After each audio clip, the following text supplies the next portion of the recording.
La communauté d'agglomération regroupe 7 maisons, à Saint-James. Nous avons une maison à Saint-Hilaire, ici même.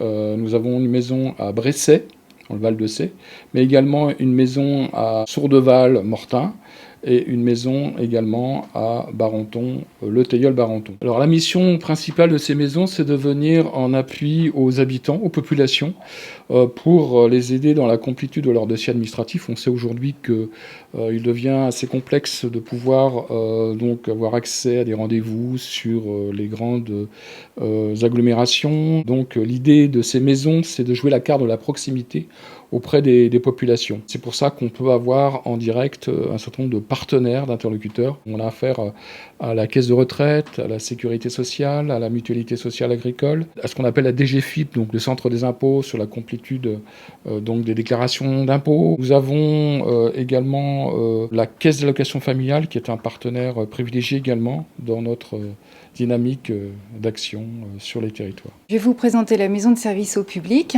Donc elle comprend plusieurs services, dont 3 accueils. L'accueil maison de service au public, l'accueil centre médico-social, l'accueil centre médico-psychopédagogique, 2 agences locales de la Caisse primaire d'assurance maladie et de la CAF et une vingtaine de permanences dans les domaines diversifiés tels que la santé, la retraite, le logement, l'emploi, la justice. Différents équipements sont mis à disposition de l'usager. Selon la demande, il sera orienté vers l'espace numérique composé de matériel informatique, le visio-accueil, le téléphone ou les boîtes aux lettres partenaires.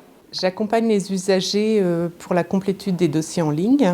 On peut faire un CV, faire des recherches sur les sites des partenaires, faire une demande en ligne, créer son espace, faire du suivi de démarches, des déclarations mensuelles, trimestrielles. Tout dépend de l'administration auquel on s'adresse.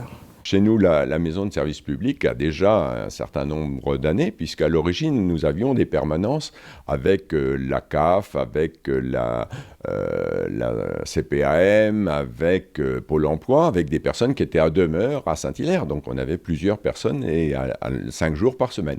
Petit à petit, ces services se sont reconcentrés sur Avranches ou sur Saint-Lô. Et donc, la nécessité aujourd'hui d'avoir un autre système d'accueil et d'accompagnement est toujours très important. On passe environ 100 personnes par jour parce qu'on a 30 organismes qui sont représentés.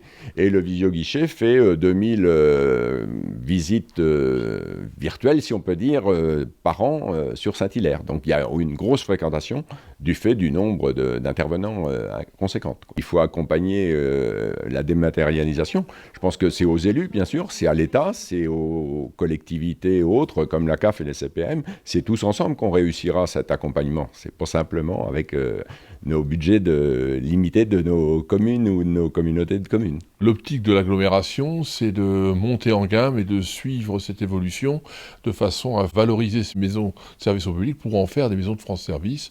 Sur le territoire, aujourd'hui, nous avons 5 MSAP et plus 2 antennes. Donc l'objectif à court, voire moyen terme, c'est de faire en sorte que toutes ces maisons de service au public deviennent maisons France Service pour compléter les services auprès de la population. L'objectif dans les maisons de France Service, demain, c'est de pouvoir faire l'accueil complet sur place. Ne plus avoir besoin, c'est que l'agence sur place devra pouvoir compléter quasiment tout le dossier du citoyen. Et c'est-à-dire que quand il quittera la maison de France Service, son dossier aura été totalement étudié. À bientôt sur tvie.tv.